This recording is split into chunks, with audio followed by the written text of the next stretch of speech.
Well, what have we here? Another week among the monsters, another horrid transformation for me. How joyful. In fact, I checked the security footage. Once I had collapsed as a mummy last week, a scientist came in, picked up all the pieces, took me away, rebuilt my body, brought me back, and just left me in a chair. So I don't know if my curse is broken. I'm just going to assume that I can finish this video series and that'll break my curse. I mean, as is, I can't move my lips, but I'm still making sounds, so I'm probably still cursed. But welcome to Frankenstein Week. Appropriately, I become this Frankenstein-esque monstrosity now, so we're going to host this thing like we've been hosting it, called I'm Not Going to Let This Bother Me. I'll let the psychological trauma set in later. In fact, Frankenstein Week is the biggest week on the month of monsters. 7 videos. 7. I'm hoping I'm holding 7 fingers. 7 videos in Frankenstein Week. It's more than any others, and we should not be wasting any more time. Today it all kicks off with a Frankenstein action figure from Jada Toys.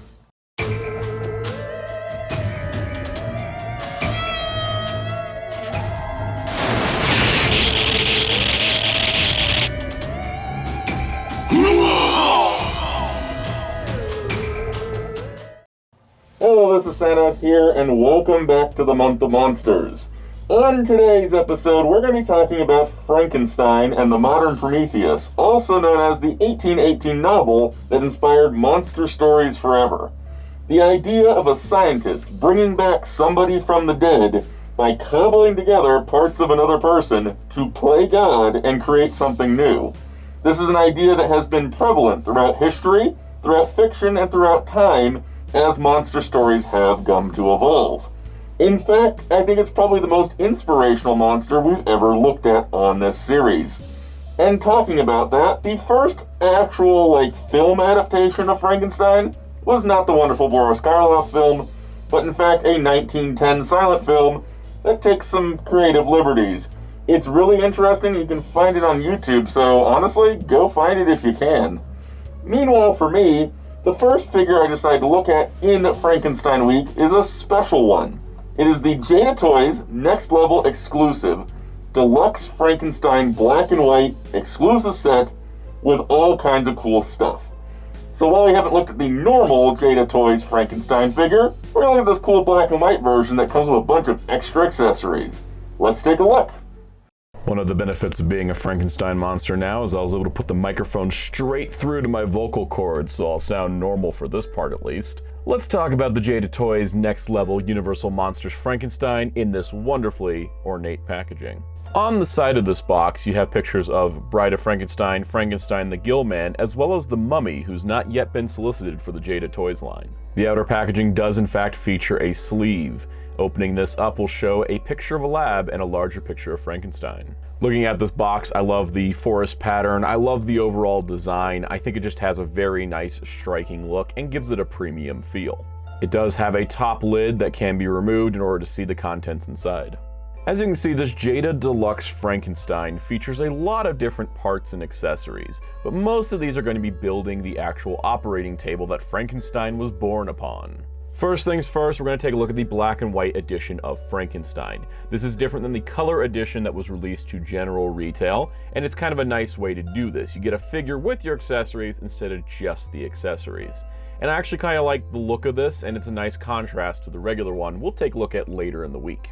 I love the face sculpt on the Jada Frankenstein. He looks kind of sad. He looks a little bit lonely. I hope he finds a bride one day. I do appreciate the work done to give some texture to the bodysuit. He's not just wearing the suit jacket. It's not flat, but it's actually riveted all the way down, which gives it a really nice texture and feel. Even down to the legs, which has kind of a nice shading effect where it's not just straight black, but there's a little bit of gray mixed in, and it gives it a really nice appearance. He's not a flat piece of plastic. He actually has depth and detail to him.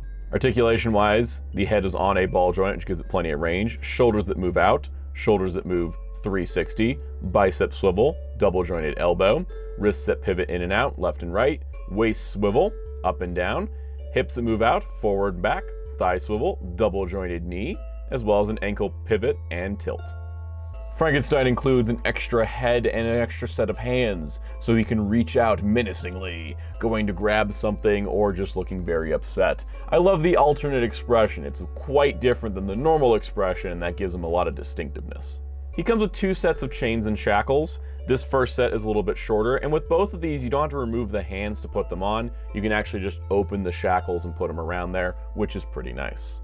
And here's the longer one. It's just a bit longer than the shorter one. It allows him to have more articulation range with all those double joints and the shoulder joints and everything, so that's much appreciated. Taking a look at the fully assembled table, it looks really, really nice. It's got a standard base in the middle that keeps it solid, and it allows you to actually tilt the table with all those straps on it. And what's pretty nice is there's a rubber piece that holds this in place, so it's pretty sturdy. Naturally, of course, Frankenstein can lay on the table and be shackled down. In addition to that, there's 2 extra plugs that plug into the bolts on his neck to provide power to the brain. I love this, and it just adds to so many more details than you could have had with a normal figure release, and I think releasing the table was an excellent choice. It's just really cool having Frankenstein with the table. It's an iconic part of his origin. It's much like the mummy having a sarcophagus. They're things that they should have, even though they are more expensive to produce, and maybe not everybody wants them, so putting out a deluxe set like this, that's a good way to do it. What I really appreciate is that the actual straps are fitted for the figure included.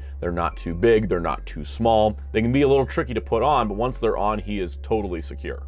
Also, little cranks on the side turn. Neat detail. Also included is a sheet of cloth that can drape over Frankenstein so he is ready to be born. And I like that that was an option, though I'm not going to really use this in display as much because I would like to see the figure when I'm displaying him.